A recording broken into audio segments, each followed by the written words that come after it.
Guys, welcome back to another episode on the Enlightened Path. And as you guys are aware, we are talking about attachment styles. We have been talking about attachment styles for the past couple of weeks. So today we are going to be continuing with the avoidant attachment style. So we already covered the secure attachment. If you haven't watched that video, you should go look at it. It's very important that you know what a secure attachment looks like. And then we cover the anxious attachment. And if you're female, which in there is situations where there are male that are anxiously attached, but according to the statistics, majority of anxious attachments are women. So if you're a woman, or you feel like if and the word anxious attachment may be describing you, then you should go and watch that video as well. Now, today we are covering the avoidant attachment style. Now, for those of you who are watching me for the first time, I'm your host Hadassah. I'm a life coach, I'm a hypnotherapist. If you like my content and you like what I'm doing, I suggest you subscribe so that you'll be notified whenever I drop a new video because you don't want to miss this episode or another one. So let's get right into it.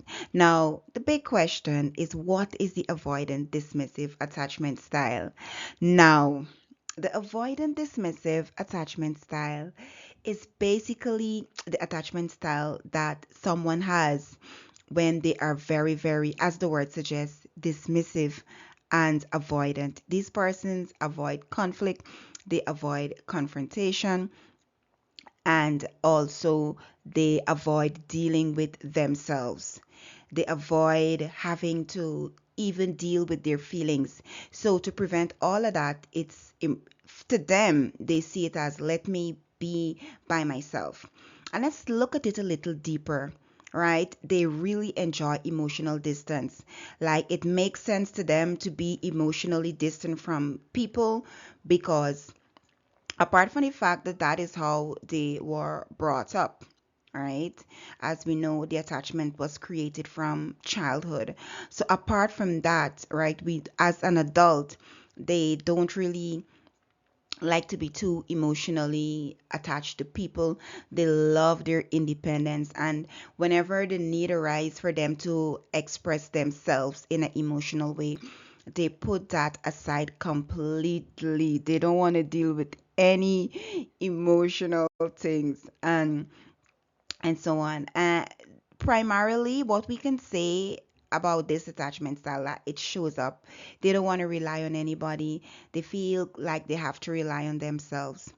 And I want to tell you something like the reason why, like from my studies of attachment, and to tell you a little more in depth about what happens to the child when they were in the care of the primary caregiver. So remember, we spoke about the anxious attachment, and we said that within the anxious attachment, we found that the needs of the child wasn't prioritized. It was very, very um, inconsistent. Now, so sometimes the parent is loving and supportive, and another time the parent is very distant and cold. That creates the attach that creates the anxious attachment. Now, in this attachment style, what we find happening is that for the child within this scenario, they actually weren't they were praised for their independence, and they were shunned upon when they had emotional needs. Like every time they have needs, like they want to be cuddled or they want to be held or so on, they were shunned upon for that. The parent kind of looked down on them, especially and we find in the statistics that a lot of men have this avoidant dismissive attachment style, and that is so, right? That is so because a lot of times we say to men, don't cry, be tough, don't do this, you're not a girl, and all these things, when all that the child really needs was emotional affection. So whenever the child had emotional needs, it was shunned upon by the primary caregiver, and as a result, the child learns to rely on themselves rather than seeking comfort and support from others. They feel like if when I show up in this world, when I show up in this world, I don't need I don't need anything from anybody because they have already learned that people are unreliable. Okay, so people with dismissive avoidant attachment style, like these are some of the ways that they show up for themselves. This is how they feel like they have to protect themselves. So they really value their independence. So they may struggle terribly in a relationship, especially if, because there's, as a human being, there's needs. We all have needs.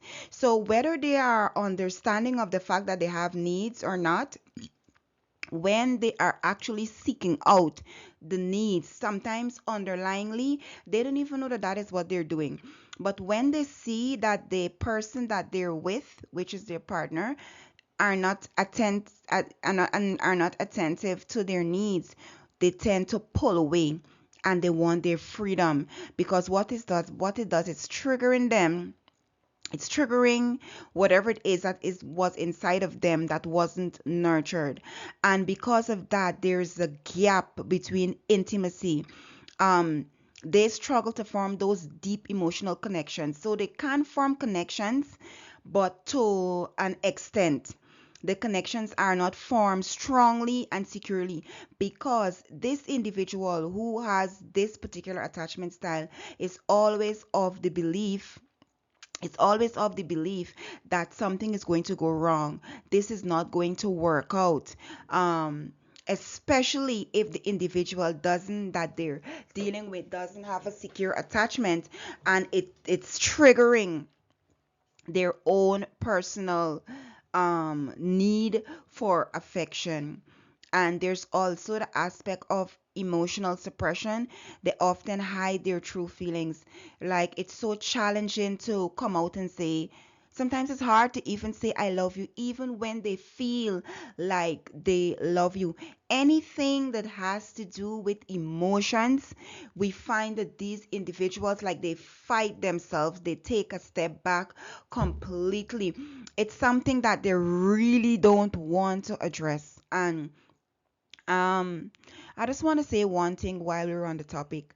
When I learned about attachment style, I feel like if it was really groundbreaking for me, because I tend to able to see people for more than who they present themselves to be, and also who they perceive themselves to be as well, because I understand that a lot of the things that people are showing us, and a lot of the things that we see in people, that whether we like or we don't like, is as a result of their own programming, and they do not know that they are working with a program, right? So when I learned about attachment style, like, and I was able to see it in my friends, my even myself, relatives, partners as well, I get to understand, and looking back at their earliest childhood, I was able to make that connection as well. And it's so important, not sidetracking from the topic, but I just want to say that it is so important when dating to find out the background of the person. How did they grow up, right? What type of relationship she has with her father, what type of relationship she has with her mother, who was the person taking care of her, was those persons attentive to their needs. So I mean, a lot of things we can learn while dating about the person before we get into relationships and situations with persons who are not securely attached, and then it becomes challenging, especially if you of yourself don't have a healthy attachment as well. um so these individuals, that have a avoidant dismissive attachment style, there's difficulty trusting others. They often have mistrust of others' intentions. So they believe like everybody's out for something. Remember, nothing was ever given to them freely. Love and affection, they never received it. So, as a result of that, they are of the belief that anybody who is giving them love and affection probably wants something, right? Because they're not used to having that. And remember last week, I spoke about, well, the week prior to that, I spoke about the fact that I was going to touch on the dynamics of the anxious attachment.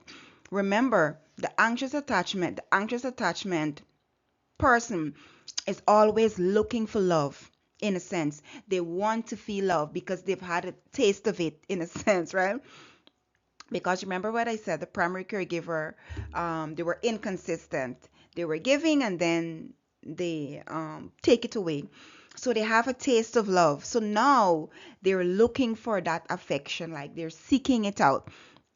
And in a lot of relationships that we classify as toxic relationships, we find the dynamic of the dismissive, avoidant attachment and the anxious attachment and the push pull dynamics that I spoke about. So when the anxious attachment person and the dismissive avoidant person goes into a relationship, what happens in that situation is the anxious one tries to pull the avoidant to them because they want love, and the avoidant pulls away from the anxious because this is just too much for me to handle. And the more the avoidant pulls away, the more the anxious tries to push to get the avoidant to come back. And that is the dynamic.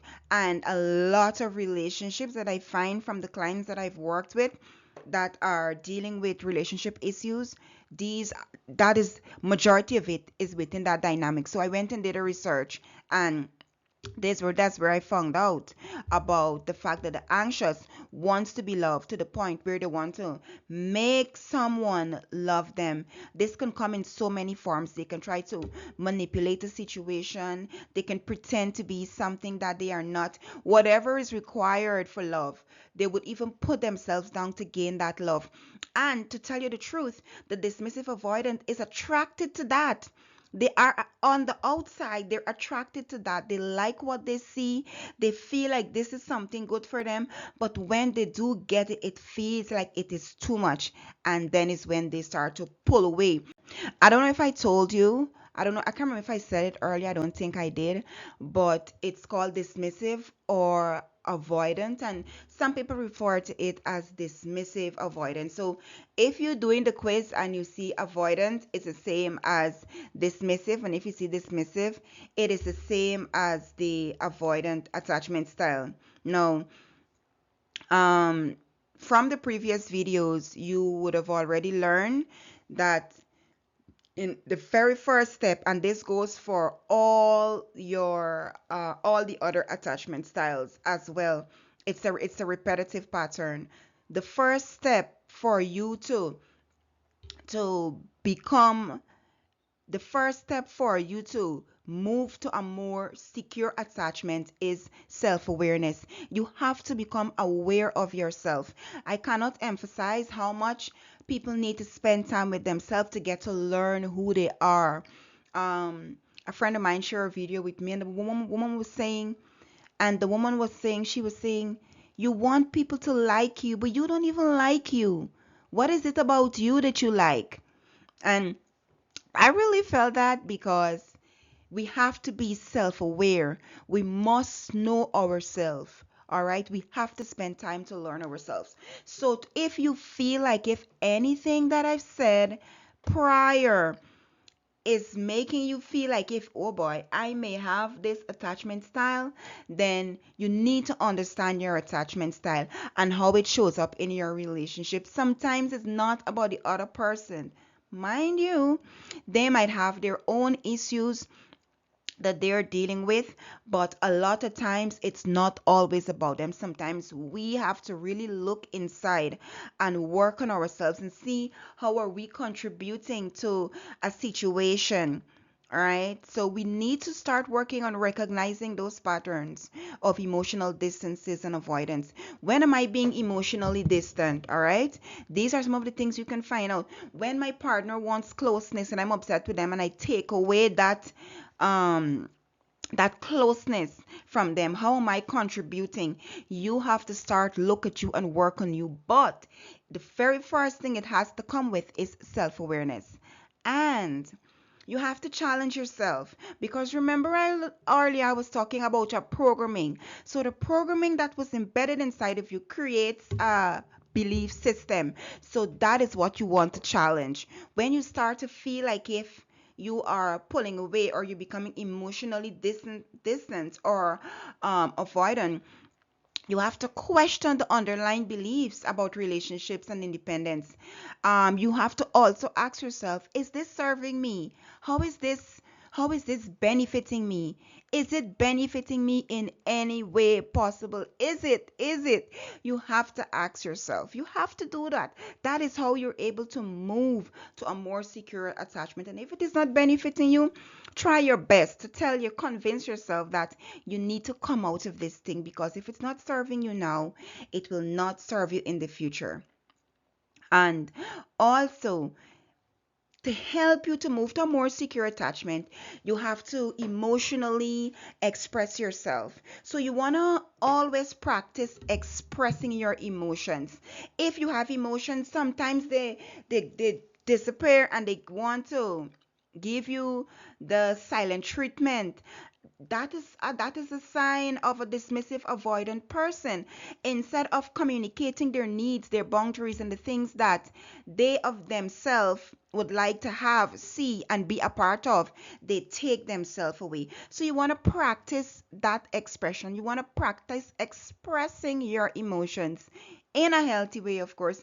Even if it feels uncomfortable, it's going to feel uncomfortable for these individuals, because this is not something they would do.